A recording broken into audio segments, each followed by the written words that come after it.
Senator, obviously, prompt notification of a number two, if and when you and Secretary Clinton are elected, is important. Mm-hmm. So when were you notified about this pneumonia diagnosis? We talked Sunday, and I reached out to her as soon as the incident happened. You weren't notified on Friday? I talked to her Sunday.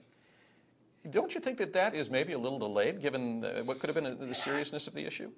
I didn't think of it that way, and maybe I didn't, Guy, for this reason. I ran my first city council race in 1994, and I had pneumonia in the middle of my city council race, and I powered through it. Now, I didn't power through it at 100%. You know, I was powering through it at 70%, but I know Hillary very, very well. I know her work ethic. She was, you know, coughing a little bit earlier in the week, but she did the commander-in-chief forum. She had a busy week. She had this roundtable discussion with national security experts. She does what a lot of people do, especially like moms, women do. They power through things like this. Some folks have suggested that because of, I think David Axelrod called it her unhealthy penchant for privacy, some have said that she has, in some cases, has a history of deception. When she releases these records, why should the American public accept them at face value? Well, let me push back on it. Okay. She's given a lot of health information. What has Donald Trump given? Virtually nothing. She's produced tax returns every year since 1977. What has Donald Trump did? He promised he would do it if he ran for president. Nothing.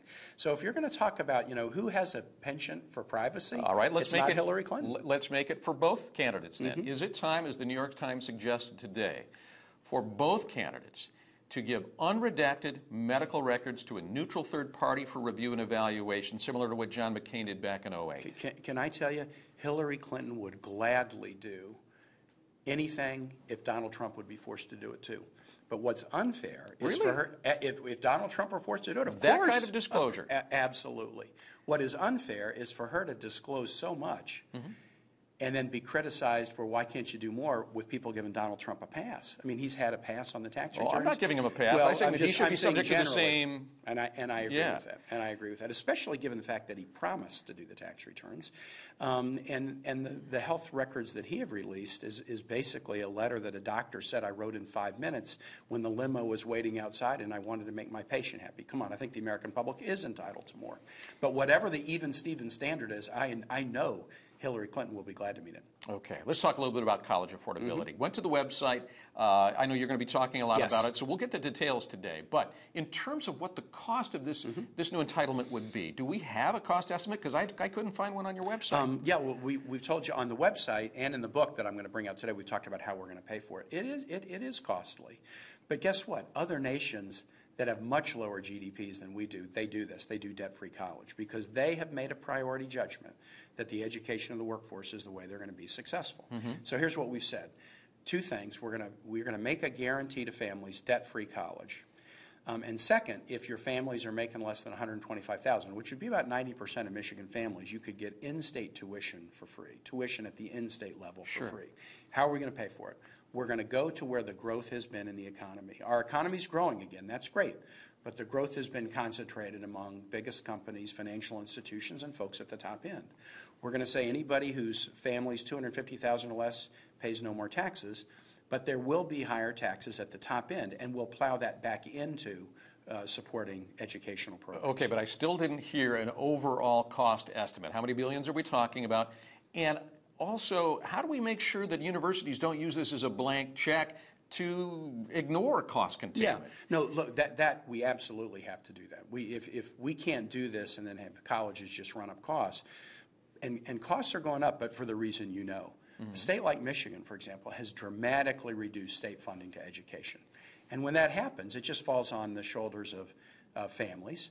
And if you can't afford it, it puts a huge burden. So there's $40 billion of student debt out there just in Michigan. So how do you force them to contain costs? Well, look, you can do all kinds of, as governor, I did this. I worked with our state institutions to force them to contain costs and to really police at the tuition side. And you can do that we have a huge lever over colleges because federal funding through Pell Grants and Stafford loans are a huge portion of college budgets. And you'll use that as leverage and as a carrot and stick? We need to, because we need to try to control costs.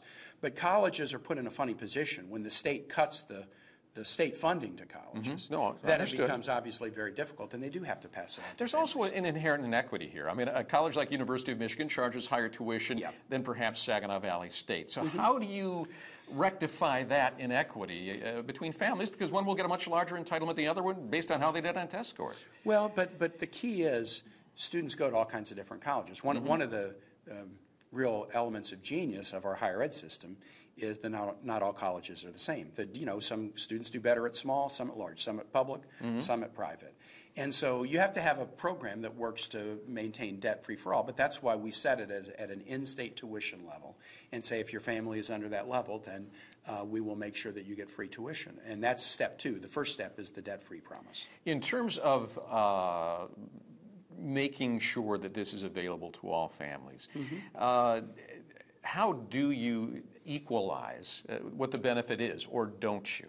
And also, one of the things you've talked about doing is making employers assist in debt reduction for families or the employee that they've hired. How do you do that? Well, but by providing them with tax incentives to do it. I mean, it's not that you can force them to do it with nothing on there, but if you provide them tax incentives to help students pay down their debt, that is a way that you can see employers embracing But that. doesn't that also increase the deficit, Senator? Well, but we're paying for it. I mean, again, the HillaryClinton.com, the book that I'm going to be talking about today, we not only talk about the 4 ways to grow the economy, so investments in manufacturing, research, infrastructure, education, equity like minimum wage, and the small business plan. Point 5 is how to pay for it. Okay. And we talk about how to pay for it. Okay, one more time. A number, overall cost? I don't have the cost on the program, but I do have, here's how we're going to pay for it.